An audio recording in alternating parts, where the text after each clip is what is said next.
Bienvenidos a Este Oeste. En esta ocasión vamos a conversar un poco acerca de la transformación que ha tenido, especialmente desde el año 97-98 hasta la fecha, el sector eléctrico. Vamos a conversar con la presidenta de la Comisión Nacional de Energía Eléctrica, Carmen Urizar, acerca de lo que es ese contexto, qué ha pasado en los últimos 15, 20 años en el mercado, por qué se transformó, dónde estamos hoy y la perspectiva para el futuro del sector eléctrico. Así que, Carmen, bienvenida. Muchas gracias por estar acá. Un placer estar por acá y compartir con los oyentes. Hablemos un poco de la parte histórica, Carmen, porque esos ajustes recientes, el de noviembre, el de ahora de febrero, el que potencialmente viene en mayo, tienen una historia. O sea, no ocurrieron simplemente de la noche a la mañana.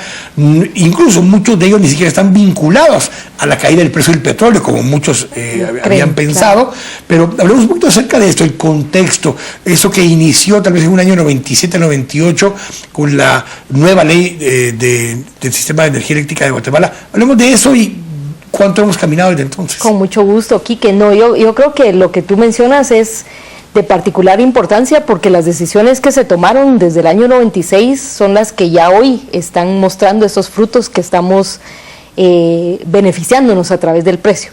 En el 96 prácticamente se toma una decisión importante en el sector eléctrico de transformarlo en el sentido de abrir a la competencia, de motivar la participación privada.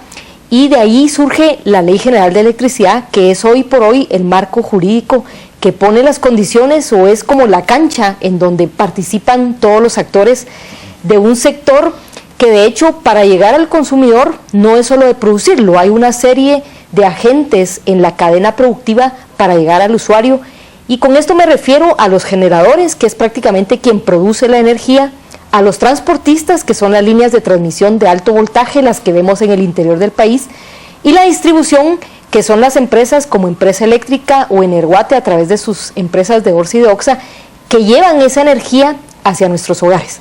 Entonces, en el año 96, ¿por qué se toma esa decisión? Porque veníamos de una realidad que muchos televidentes tal vez recordarán, vivíamos apagones de largas horas.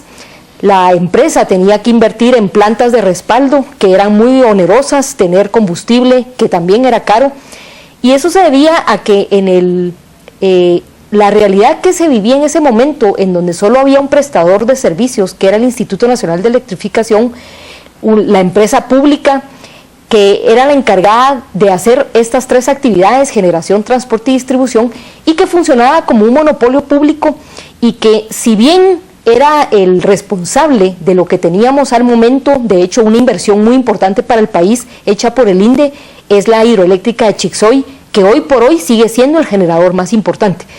Pero esta realidad que empieza a finales de los años 80 con apagones, no todo el guatemalteco tenía electricidad, había una cobertura casi de un 50% que había que cubrir y no habían las inversiones necesarias porque recordemos que los recursos son escasos para el privado como para el público.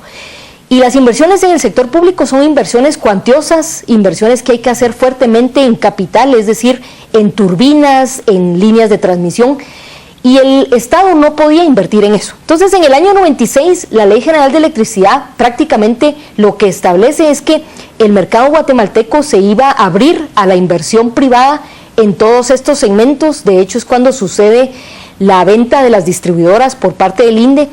En el caso de Exayaers, una empresa que desde finales del siglo XIX había empezado con capital privado americano y que ha ido prácticamente cambiando de manos, pero siempre en la parte privada. Pero la Ley General de Electricidad entonces lo que hizo es que esta apertura, esta promoción de la competencia y esta atracción de inversiones, después de 10 años prácticamente ya teníamos una participación muy importante en la generación. Pongamos ahí solo el contexto, justamente cómo vamos a integrar el mercado en aquella época. Tú decías, el INDE era el que hacía todo, a excepción de en el área de Guatemala, Escuintla y Zacatepeque, donde sí existía la empresa eléctrica. Así es. En esta área de empresa eléctrica, ¿hacía todo también? No, le compraba... solo la parte de la distribución, ¿verdad? Empresa Eléctrica siempre ha sido una empresa distribuidora y que justamente la historia del sector eléctrico en Guatemala, de hecho, sus orígenes son privados eminentemente. Yo mencionaba contigo en el radio hace unos días de que de hecho la primera hidroeléctrica también que se da en Guatemala, la hidroeléctrica Santa María, que está ubicada en Quetzaltenango, fue de capital alemán, que después también por la secuencia histórica que siguió Latinoamérica de nacionalizar todo, pasó a manos del INDE.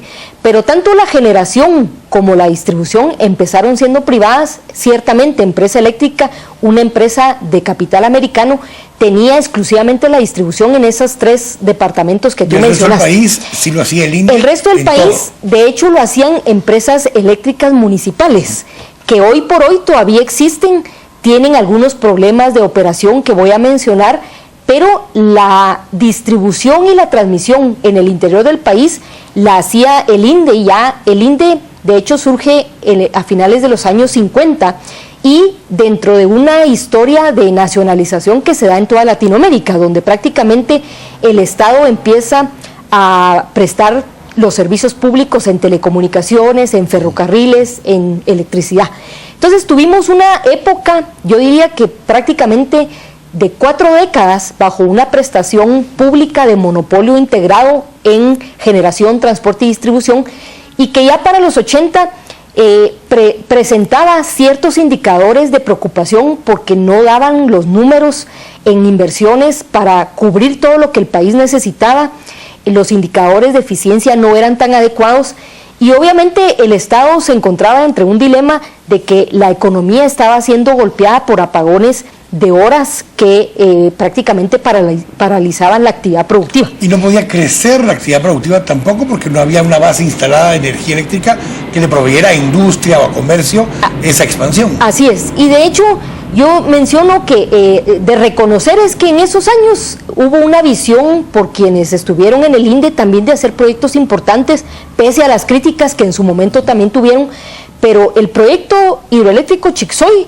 si hoy no lo tuviéramos, de hecho esa base hídrica que el país tiene no nos permitiría tener una base de insumo barato que nos permitiera tener tarifas bajas. Pero ciertamente esa fue la inversión más grande, más importante, y que lamentablemente después no se continuó por la escasez de recursos financieros y económicos que el gobierno tenía. Entonces, en el año 96, esa apertura, y que también responde a una tendencia que se estaba dando a nivel internacional, porque Guatemala estaba inmersa, así como lo estaba Colombia, Chile, Perú, países que hicieron reformas similares y que hoy también están con resultados muy similares a los que tiene Guatemala. Hay un tema interesante con esto de la Ley General de Electricidad. Al mismo tiempo se genera la Ley General de Telecomunicaciones en Guatemala. Te digo, es importante por esto. Claro. No era tanto que se hubiera abierto al sector privado, sino que se abrió la competencia. Así es. Porque se pudo haber vendido el INDE tal cual. Exacto. A una entidad privada. Así pero si se hubieran mantenido las condiciones cerradas de único proveedor, no hubiera cambiado mucho. Lo que hubiera cambiado es quién se quedaba con los márgenes o con la utilidad. No, y yo creo que eso que tú apuntas, Quique, es sumamente importante porque Guatemala obviamente en el año 96, y eso quedó plasmado en el plan de gobierno de en ese entonces el presidente Arzú, había una convicción de que había que cambiar la manera de prestar los servicios públicos. Siguen siendo servicios públicos, pero ahora bajo una prestación público-privada. Y justamente yo creo que la esencia de nuestra reforma no es que solo cambió de manos a la participación privada, sino que la apertura de un mercado en donde la promoción de la competencia nos ha llevado a los resultados que hoy estamos gozando, y donde se entendía que lo que con esta reforma se estaba haciendo es buscar la eficiencia económica, es decir, el tema de buscar no importa quién preste el servicio. Así es, el tema es que se preste con las calidades que el usuario requiere, y que en un mercado en donde vamos a encontrar generalmente pocos prestadores, la competencia también va a ser difícil tenerla. Entonces, esta ley no solo abrió la competencia, sino que adoptó una nueva regulación en donde antes el INDE era juez y parte, porque él mismo regulaba el mercado. La reforma ahora estableció un regulador, que es lo que la Comisión Nacional de Energía Eléctrica hace, y cuya función importantísima es regular los precios donde hay riesgos de monopolio y velar por una prestación eficiente de acuerdo a una normativa y estándares de calidad internacionales, para que el usuario tenga esa prestación que de hecho él solo no podría lograr que se preste de esa manera. Aquí viene una duda que plantean algunos de los que quisieran mayor competencia o mayor apertura todavía. ¿Qué hace que yo no pueda tener en mi casa y el poder seleccionar, como lo hago en telefonía celular o como lo hago en internet o lo hago en cable, escoger a quién quiero yo que me provea en mi casa la energía eléctrica? Claro. ¿Qué impide que lleguemos a ese extremo? Sí, yo creo que lo impide es el desarrollo tecnológico. Esa es la gran diferencia entre los mercados de telecomunicaciones y electricidad. Y tú tienes razón cuando dices que en Guatemala, yo siempre digo que ese fue un evento único y porque probablemente nunca se va a repetir. Las dos leyes fueron aprobadas simultáneamente. De hecho, el decreto es uno 9396 y el otro 9496. Y muchos siempre cuestionan por qué hay un grado de libertad mayor en telecomunicaciones que no lo hay en electricidad. Y la sencilla razón es porque en telecomunicaciones esa fusión que el mercado ha tenido con la informática y con no solo la comunicación, sino con la informática, la computación, ha permitido que la forma de prestar el servicio se puede hacer por múltiples redes. Ya no es una red física como antes se tenía, una red de cobre, sino ahora es una red satelital, son frecuencias y tú estás realmente comprando comunicación. Entonces hoy, ¿cuál es la amenaza más importante para las tarifas internacionales? Es que yo puedo comunicarme, por ejemplo, por Skype o por otras plataformas de informática donde el costo es cero. Entonces eso es lo que le da la competencia a las comunicaciones. Podamos obtener energía eléctrica por vía inalámbrica. Exactamente, el día que los electrones puedan, yo diría, viajar, así es, el día que los electrones puedan viajar por medios satelitales, o sea, que no dependan del transporte de cables. Exactamente, porque hoy la condición de monopolio del transporte es que necesitamos necesariamente de tener una línea física que llegue hasta la cometida de nuestra casa. Ahora, ahí también se generó competencia en ese mercado. Así es. De hecho, en aquella época, yo siempre digo el 100%, pero no era el 100% del transporte, lo daba el INDE. Sí. Hoy eso ya no es así.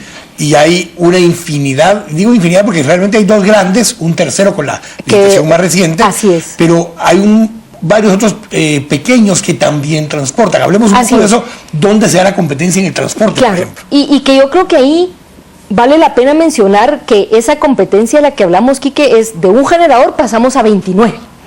En el transporte, de un transportista que era el INDE, hoy pasamos a 7, siendo la séptima empresa, como tú dices, la empresa que está construyendo el famoso proyecto del que también hemos hablado en estos foros, pero el INDE se quedó como el transportista que ciertamente sigue siendo el más importante porque ya tenía la red desde un inicio, pero está también la red de empresa eléctrica que en la parte de transporte se llama Trelec, y hay 4 transportistas más pequeños que de hecho yo diría se han convertido en transportistas por la necesidad de conectarse porque su operación su generación principal era la generación.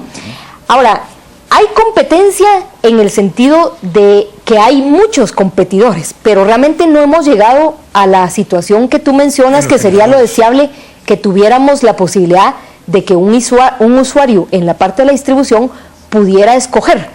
Porque la competencia es de varios competidores, pero realmente los mercados que se sirven, sí hay de alguna forma una condición geográfica de prestación. Pero una vez se le asigna, se fue asignado bajo ciertas condiciones y es donde entra la Comisión Nacional de Energía Eléctrica a validar lo que está cobrando. O sea, no le permite generar condiciones monopólicas de cobrar lo que quiera. Exactamente. Y de hecho, por eso es que nuestros televidentes habrán oído que cada 5 años la Comisión tiene la responsabilidad de decidir sobre el precio de la distribución, que es el valor agregado de distribución. Ese es el precio que la distribuidora va a cobrar al usuario de tal manera que el precio cubra sus costos, porque es necesario que el inversionista vea la certeza de que su inversión va a tener una recuperación, pero que el precio sea un precio eficiente en el sentido de que no haya un abuso monopólico hacia el usuario.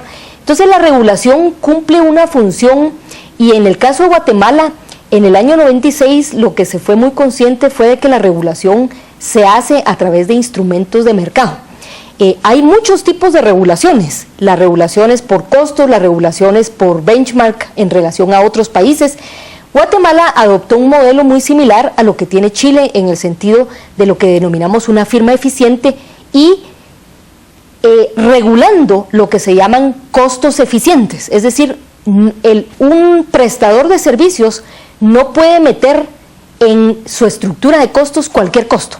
Él tiene que meter los costos que son del negocio, que son prioritarios y esenciales para la prestación de un servicio, de acuerdo a ciertos estándares de calidad que están normados y costos de mercado eficientes. Entonces, tanto él como la comisión tienen una labor importante que empieza un año antes en términos de actualizar todos los precios de mercado de todos los insumos que se usan para esta actividad, y en función de eso entonces tener precios que nos permitan esa recuperación, pero que el usuario esté de alguna forma protegido a través de precios que son de mercado.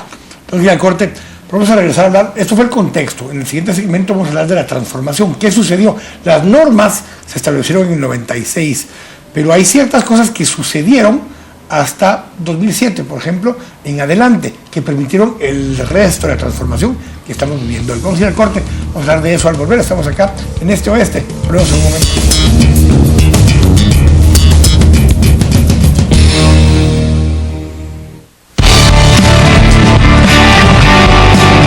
Estamos presentando Este Oeste.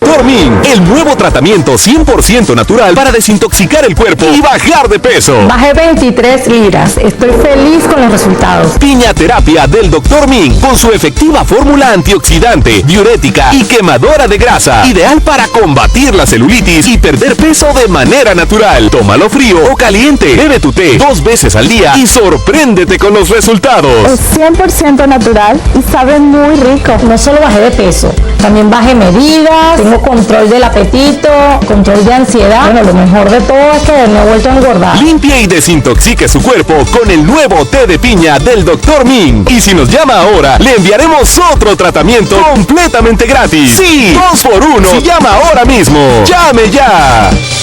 Canal Antigua y Tropigas presentan Emanuel y Mijares juntos en gira por primera vez.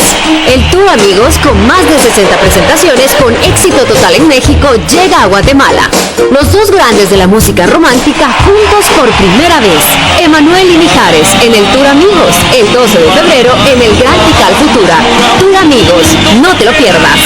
Venta de boletos en Todo Ticket. Invita Canal Antigua con el patrocinio de Tropigas, la llama que rinde más.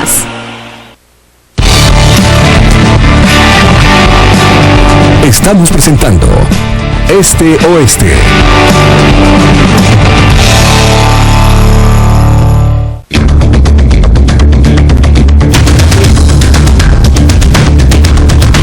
Estamos regresando acá en Este Oeste conversando acerca de la transformación del sector eléctrico en Guatemala. En este primer segmento hablamos del contexto, de lo que fue el 96. Yo le llamaría hasta tal vez el 2007, pero hablemos justamente de esto. ¿Qué logró al inicio del proceso? Porque las políticas públicas tienen esto, que tienen que poder medirse en el tiempo. Así es. Y hubo unas acciones en el 96 que derivaron en reacciones de los actores a los que se les había invitado a participar. Así es. Generadores, transportadores y distribuidores. ¿Qué se generó en los primeros 10 años de esa reforma y qué se ha generado en los siguientes 10 años de esa reforma? Así es. No, yo creo, Quique, que de hecho los primeros 10 años fueron muy exitosos en lograr varios resultados.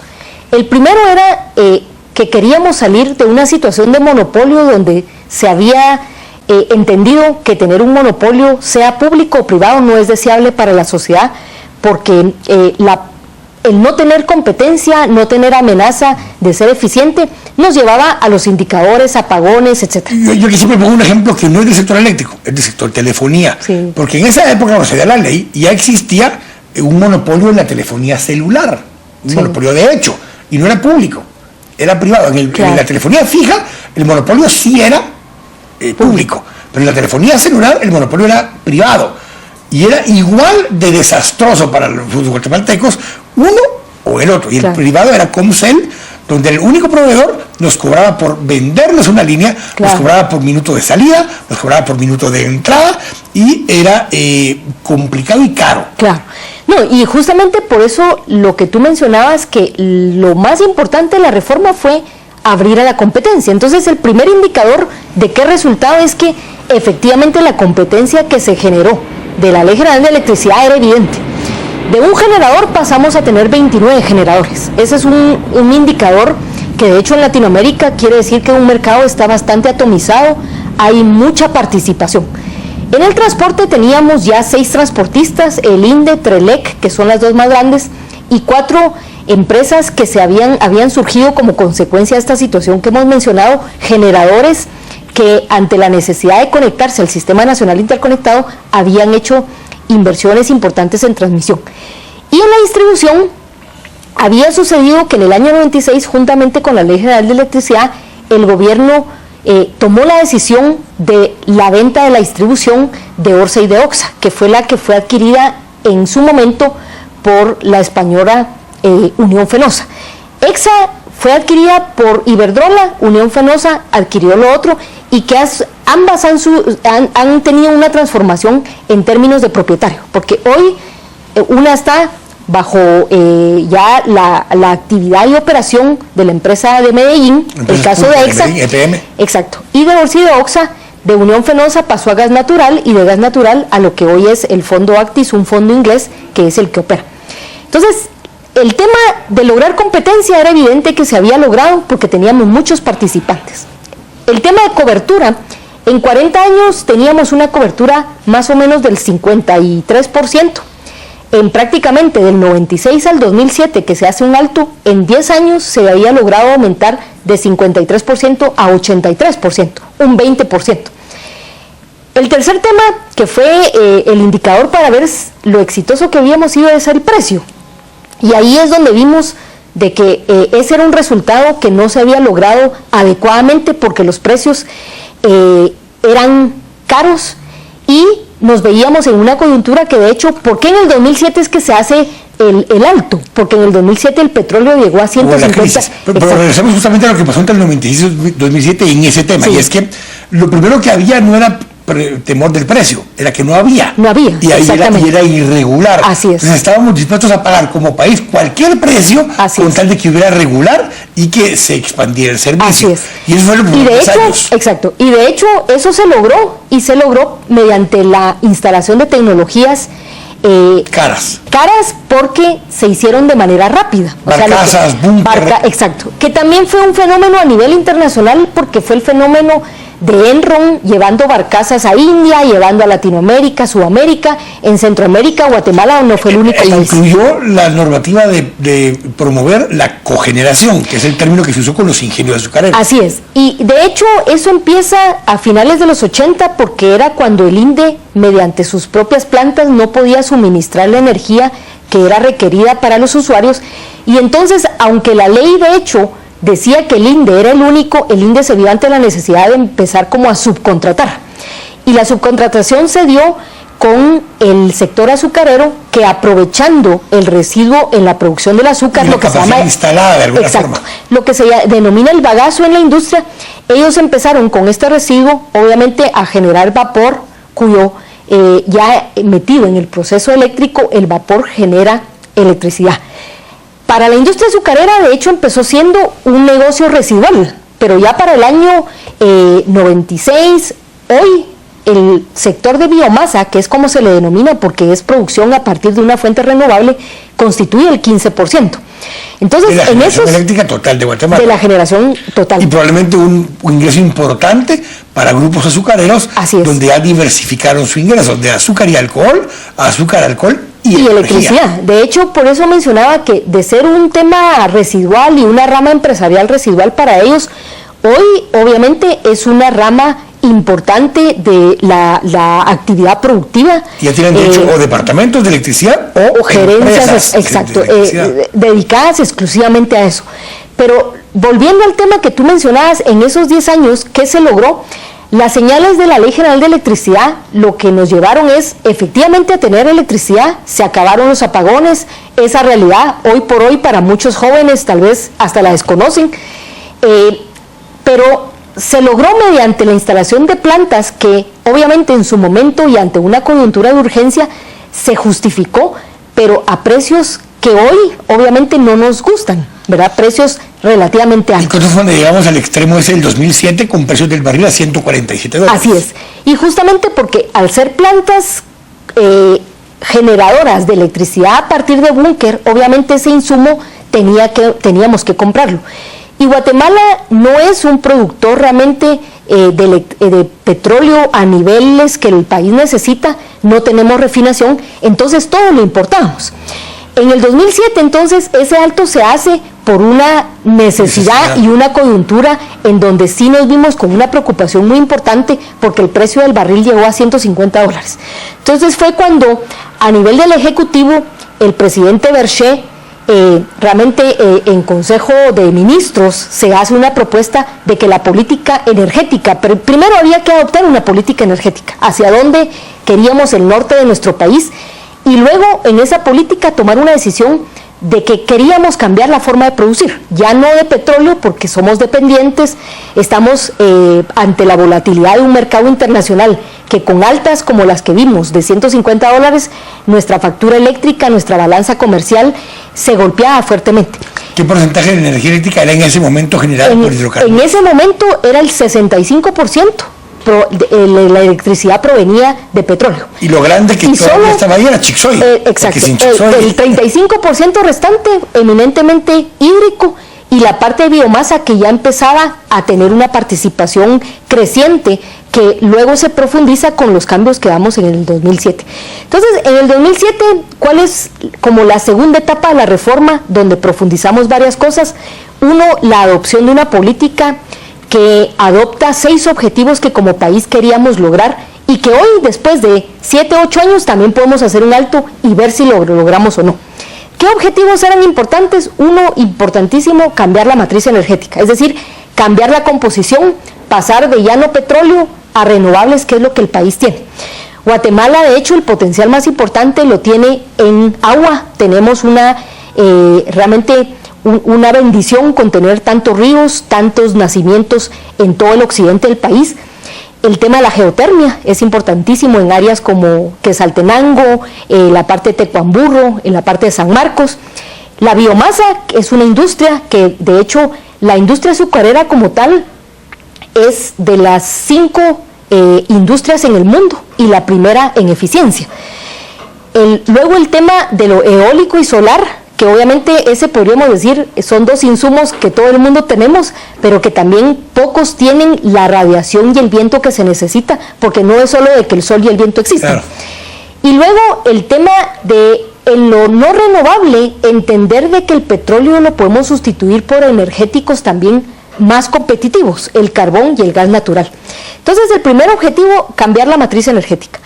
Luego nos pusimos de meta de que ya vislumbrábamos que el mercado regional iba a ser una realidad en el próximo quinquenio. Entonces se dijo, Guatemala va a invertir en líneas de transmisión para que el potencial de generación también pueda llegar a una cobertura mayor, pero también podernos conectar cuando el CIEPAC, que es el sistema regional, sea una realidad, a que aprovechemos el mercado regional. Entonces, otro objetivo que nos pusimos fue el tema de convertirnos en un hub eléctrico, que ya también lo estamos cumpliendo, vamos a hablar de eso cuando vea los indicadores. Pero los 2 objetivos fundamentales por los que estos se vuelven importantes es que queríamos seguir profundizando en la cobertura eléctrica, porque Guatemala sabemos que crece su población a un 3.5% al año, pero el consumo eléctrico, en el 2007 que se tomó la decisión, el consumo eléctrico crecía al doble de eso, al 6%. Hoy por hoy estamos creciendo entre un 4 y un 4.5%, que aunque ha bajado un poquito, siempre es por encima del crecimiento de la población.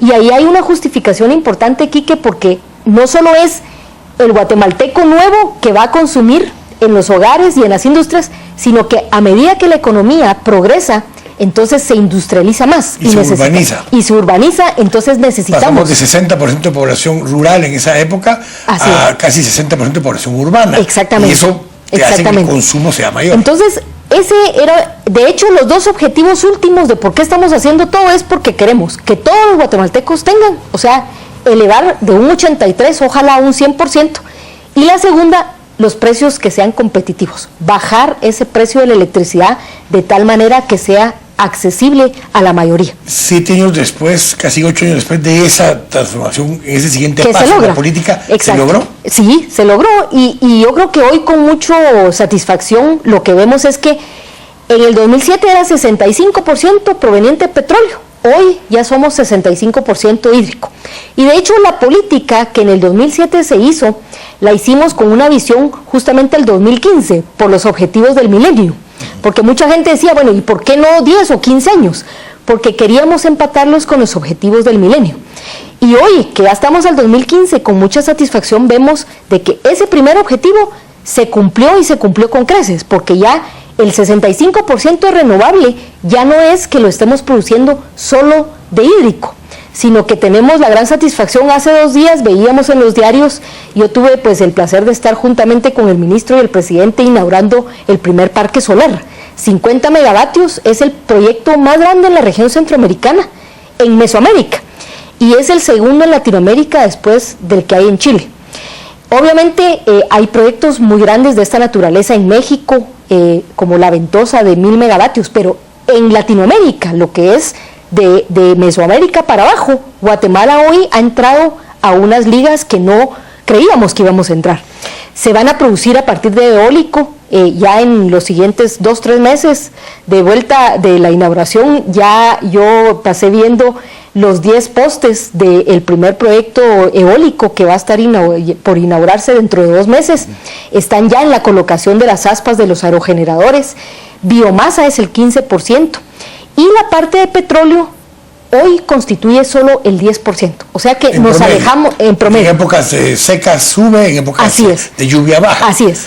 Tengo que ir al corte y vamos a ver qué implicó eso en costos, o sea, en tarifas, qué es lo que eso ha implicado y cómo se ve el futuro. Porque transformarlo y si cumplen estas metas hasta ahora, ¿qué viene ahora? Así es. Tengo que ir al corte, estamos acá en Este Oeste. Volvemos en un momento.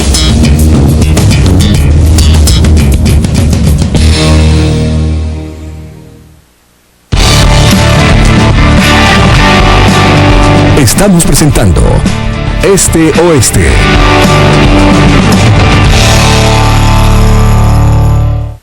Canal Antigua y Tropigas presentan Emanuel y Mijares juntos en gira por primera vez.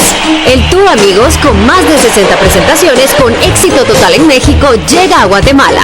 Los dos grandes de la música romántica juntos por primera vez. Emanuel y Mijares en el Tour Amigos, el 12 de febrero en el Gran Tikal Futura. Tour Amigos, no te lo pierdas.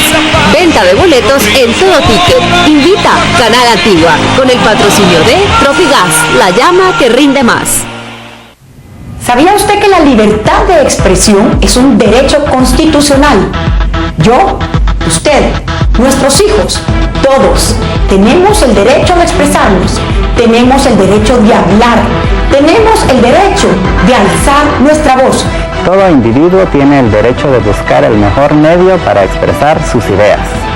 Expresión es la forma en que nos relacionamos con el mundo. Es mucho más que hablar, que escribir. Es cómo nos proyectamos. La libertad de expresión es pilar del periodismo honesto. En Canal Antigua creemos que la libertad de expresión es un valor que todos debemos mantener como un estandarte cerca de nosotros. En Canal Antigua ejercemos la libertad de expresión. Debatimos con diversidad de ideas y presentamos los hechos más importantes que atañen a la vida nacional y al mundo entero. En cualquier medio, el derecho a un discurso libre alienta al periodismo transparente y sin ataduras. La libertad de expresión requiere de responsabilidad. Y en Canal Antigua, cada uno de los periodistas nos hacemos absolutamente responsables de lo que expresamos al aire, porque usted, para nosotros, es lo más importante y nuestro respeto para usted es absoluto. La libertad de expresión es una garantía para todos los guatemaltecos. El artículo 35 garantiza la libertad suya y mía. Por eso es que cuando su libertad está siendo violentada, su libertad de expresión, la mía también. Y cuando la mía es violentada, la suya está siendo violentada. Porque la libertad de uno garantiza la libertad de todos y la de todos garantiza la libertad suya y la mía. Sin nuestra libertad de expresión será muy difícil defender nuestros otros derechos a la vida y a la propiedad. Defiende tu libertad de expresión. Limitar la libertad de expresión sería cercenar la libertad individual y la dignidad de la persona. Poder emitir libremente nuestro juicio es indispensable para el avance de la sociedad. Sin juicio crítico y debate es imposible el progreso. ¿Puede usted vivir sin pensar? ¿Puede usted vivir sin decir lo que piensa? Yo no puedo.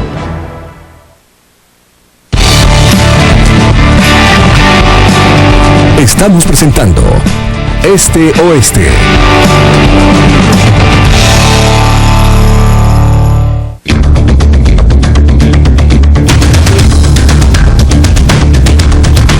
Estamos de regreso acá en este último segmento. Vamos a terminar de hablar de qué efectos tuvo entonces estas políticas los primeros 10 años. Ya lo vimos, la cobertura y la regularización del servicio eléctrico.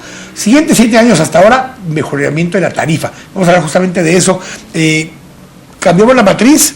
La matriz a veces se puede cambiar por efectos ambientales o por efectos económicos. La matriz del 2007 para acá se cambió a renovables, no tanto porque fuéramos muy amigos del ambiente, sino porque queríamos de esa forma bajar los costos de producción de energía eléctrica. ¿Cómo se cambió eso? ¿Cómo están las tarifas? ¿Cómo el impacto que hemos tenido ahora en las tarifas?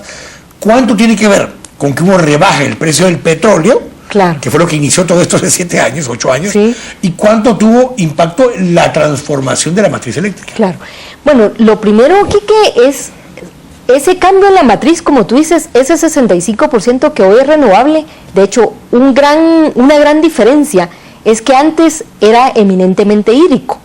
Hoy y eminentemente Chicxó y Jurumarinalá. Exacto, las dos hidroeléctricas grandes que tiene el INDE. Hoy tenemos, también comentábamos que cuando empezó la decisión en el 2007 eran 29 generadores. Hoy, dentro de 3 meses, tenemos ya casi 80 generadores, que van desde generadores muy pequeñitos, de lo que se llaman GDRs o hidroeléctricas pequeñas de menos de 5 megavatios, hasta hidroeléctricas de 100 megavatios, en donde hay emprendimientos privados que son casi de la magnitud de Chicxó y Jurumarinalá. De una cosa, porque con toda la conflictividad social que se ha derivado de las hidroeléctricas, la gente cree que no ha habido una expansión en el sistema hidroeléctrico privado. Y de hecho, de pasar de 400 megas públicos, hoy tenemos más de 860 megas en total, de los cuales 460 son privados. Así es. Y construidos en los últimos 5 o 10 años. Exactamente. Esa mitad son privados de hidroeléctricas situadas... A pesar de la conflictividad social. A pesar de la conflictividad y de proyectos que han trabajado muy bien la parte social, están muy conscientes de la responsabilidad que tienen hacia la comunidad. Hay grandes generadores que capturan el 80% de esa. Exactamente. Y por eso yo te decía, el abanico hoy de esa transformación no es solo decir el 65% creció en hidroeléctricas.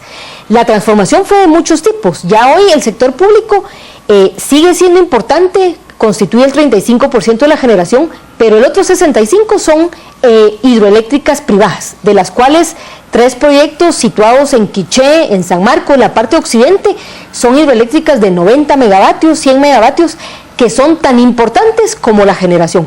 El otro es que ya no es solo hídrico cuando hablamos de renovable.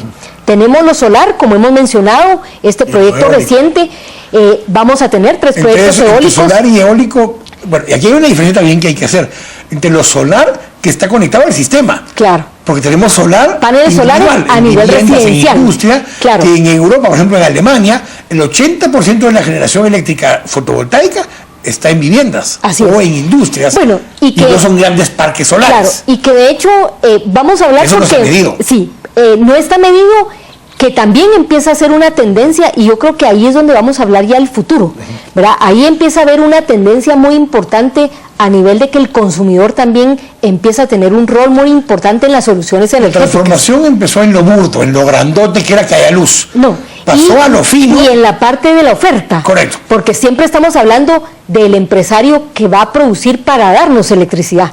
Pero hoy la tendencia en el mundo, Quique, es que la demanda también empieza a tener un rol activo. El que pone un panel solar en su casa para calentar agua o para bajar su factura eléctrica es la demanda que está buscando soluciones, y que de hecho al poner un panel él está contribuyendo a bajar las presiones sobre la oferta. O al cambiar lámparas. O al cambiar lámparas. O a hacer más eficientes sus motores. Y que vamos a hablar de eso, pero yo lo que quiero es darte respuesta a ese tema del precio, porque Primero, ese 65%, bien importante, ya no solo es hídrico, hay solar, hay eólico, que también cabe resaltar que en Guatemala, a diferencia del mundo, sobre todo el mundo desarrollado, donde muchas de estas tecnologías se han desarrollado porque hay un andamiaje de subsidios del Estado a que las tecnologías... Ya sea fiscal o tarifa. Fiscal o tarifa, ¿verdad? Y subsidios directos a las inversiones. Aquí en Guatemala, la única, podríamos decir, apoyo que hay para el surgimiento de estas energías es la Ley de Energías Renovables que data del año 2003 y que aplica únicamente a lo que es importación de los equipos y a la exoneración fiscal en la importación de los mismos. Pero no hay un subsidio al precio, es decir, que el empresario que se mete en este tipo de emprendimientos, él está ofreciendo... Capital de riesgo. Es capital de riesgo, y él está ofreciendo un precio que dentro de las licitaciones que se hacen, él está compitiendo con su precio con tecnologías de otras tecnologías, como podría ser el gas, el petróleo, el carbón. Entonces, esas tecnologías que de hecho las mismas autoridades pensamos que no se iban a dar tan rápido, también hoy, yo diría que muy positivamente estamos viendo que también se hizo una realidad por una serie de coyuntura internacional que nos favoreció. La crisis que Europa está viviendo desde hace casi un quinquenio, España, Grecia, Portugal fundamentalmente, donde países que habían desarrollado muy fuertemente inversiones en estas tecnologías, ante la ruptura del esquema de subsidios del gobierno, los proyectos quebraron. Entonces, ¿por qué hoy en Guatemala vemos mucha inversión, mucho asesor, mucho proveedor de equipo español? Porque se vinieron para acá buscando... Grupo Ortiz, por ejemplo. Exacto, Grupo Ortiz, proveedores como Gamesa, gente de mucha experiencia, pero que obviamente ante un boom que ya nos está dando en Europa, la tecnología bajó de precio y eso nos está permitiendo que en nuestros mercados esa tecnología surja, porque también los precios que se está pagando para su incorporación son precios que permiten la rentabilidad de estos proyectos. Hablemos entonces de la tarifa. Entre mayo del 2013, 2014 y mayo de 2015 va a haber un ajuste hacia abajo de la tarifa. Exacto. Y de hecho, la primera incorporación ya de proyectos en esta reforma segunda que se da en el año 2007 nos lleva a una primera licitación en donde surge el proyecto Jaguar, proyecto de gran envergadura para la región, son 300 megavatios provenientes de carbón. Luego se dan 3 licitaciones más, la PEG-1, como se denominó, donde surgen 250 megavatios exclusivamente de hidroeléctricas. En la PEG-2, 650 megavatios de un abanico de todo, solar, eólico, gas natural, carbón, biomasa, hidroeléctricas. Y la tercera incorpora 250 megavatios en donde fundamentalmente lo que se privilegió el precio. Sumado todo esto, que es lo que se habla de que todos los proyectos deben entrar en mayo del 2015, es lo que ya sustituyendo los contratos que traíamos, de los que hablamos en los años 80, son los que a partir de mayo del 2013, como tú has mencionado, Quique, han permitido que la tarifa real empiece a bajar. Entonces, aunque el guatemalteco ha estado expuesto a una política de estabilización que el gobierno favoreció para que la factura no presentara alzas y bajas. Asumiendo que el petróleo podía seguir subiendo. Porque esto fue un preámbulo a lo que estamos esperando, pero que de hecho se empezó a materializar con fondos que se empezaron a hacer, porque aunque la estabilización nos permitió tener un precio relativamente constante, esa baja real de estos contratos que se han empezado ya a materializar, nos empezó a dar ya una baja que este anuncio que se acaba de dar ya es el fruto entonces de esa incorporación de nuevos proyectos que de hecho en mayo del 2015, ¿qué es lo que estarán reflejando? Una reducción del costo de la generación casi de un 26-30%. Si hoy todavía tuviéramos 65% de generación de energía eléctrica en hidrocarburos, la baja en el petróleo hubiera tenido un impacto altísimo en el costo de la generación. Así es. Y de hecho, probablemente estaríamos más contentos porque la baja sería mayor. Pero de golpe. Pero el tema es que la decisión que se tomó es cómo nos hacíamos independientes del petróleo. Y cuando uno habla de independencia es para arriba y para abajo. Y hacía ese comentario porque entonces hoy como en promedio el 10% de la generación es de hidrocarburos, cuando cae el precio del petróleo a la mitad de precio, el impacto es solo sobre esa parte de la generación. Es un 10% de esa parte, entonces es un 5%. Entonces, ciertamente la baja del petróleo al sector eléctrico le ha favorecido, pero no en una magnitud similar a la que el usuario ve las en la otras parte... cosas venían bajando de precio en el tiempo. Exactamente. Fue una baja paulatina, pero sostenible, por estar cambiando la fuente de energía. La fuente de energía. Y que nos permitió, hoy por hoy, cumplir con otros objetivos. Uno, el tema de que, como decíamos, la matriz nos permitió esa independencia del mercado del petróleo a nivel internacional. Y segundo, el hacer sostenible que la baja sea más permanente, porque ya vamos a depender de fuentes locales en donde esa composición que he hablado, que ya no es también solo de hídrico, ahora está en otras fuentes. Pero al revés, si mañana subiera el precio del barril a $100 otra vez, el impacto hacia arriba en el costo energético es del 10%, sería ¿verdad? marginal comparado a lo que era antes. Así es. Entonces, eso creo que es lo que el usuario, el consumidor debe reconocer, de que la baja de la tarifa hoy tiene una coyuntura de precio internacional que obviamente es favorable, pero que si fuera un alza, ahorita nos hubiera permitido estar aislados de un shock internacional que no podríamos controlar nosotros. Eso nos lleva ahora que se cumplió la primera meta, que era cobertura y energía disponible, digamos, en el momento que levantáramos un switch. Así es. Se cumple la segunda, que es transformar la matriz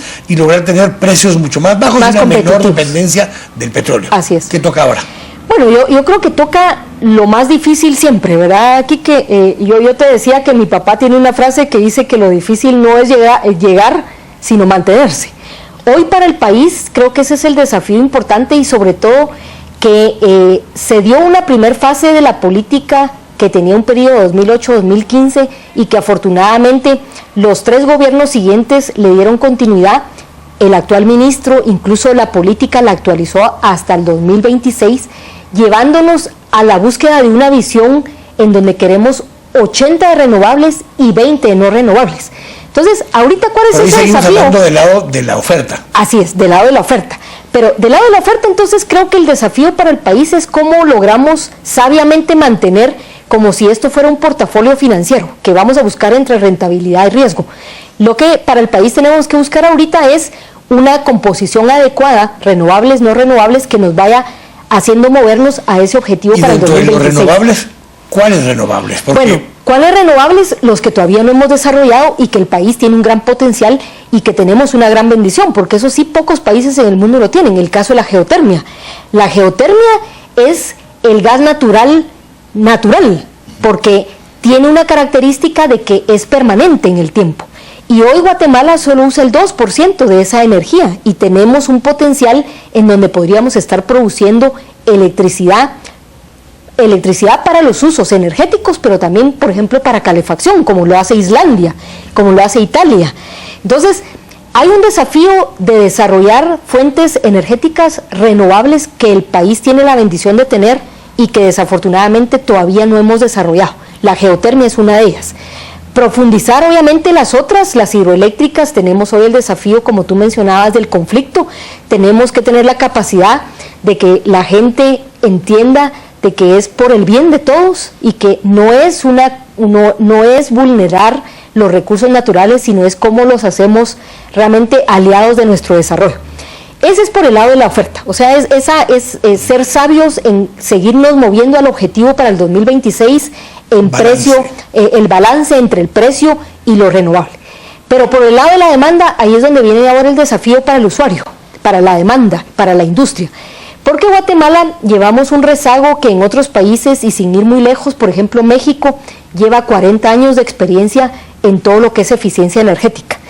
En el lado de la demanda podemos hacer mucho con políticas en la iluminación. Tú ya mencionabas el cambio de los bombillos, que de hecho Guatemala ha tenido pilotos que podemos mencionar aquí desde hace 10 años, pero que se hacen como pilotos, de manera aislada, en donde si no es una política generalizada, que lo hagamos con un objetivo como lo hemos hecho en la oferta, jamás vamos a lograr los Villanueva toma la decisión de la municipalidad de hacer un contrato para renovar todas sus lámparas a lámparas LED. Exacto. Y lo que te quería mencionar, Quique, es porque en el año 2007, cuando también se hizo la política de los 6 objetivos, yo hice mención a los que tienen que ver con la oferta, pero dejamos uno por la demanda, donde decía que íbamos a adoptar medidas de eficiencia energética de manera integral.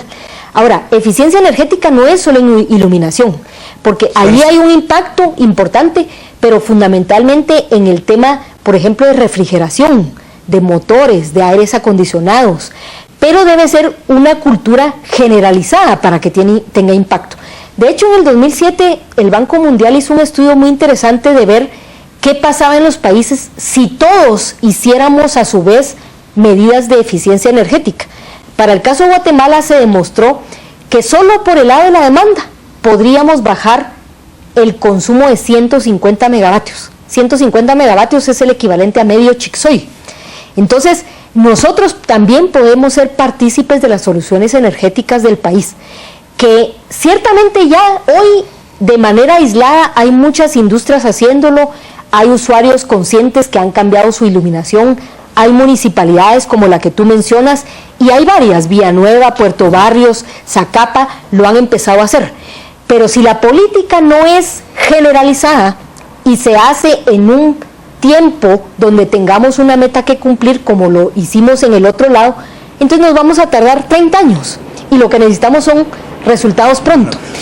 En el 2007 de hecho se hizo el Plan Integral de Eficiencia Energética, tomando modelos como México, que tiene mucho éxito en esto. Los países desarrollados como Canadá, Estados Unidos, Europa llevan medio siglo haciendo esto.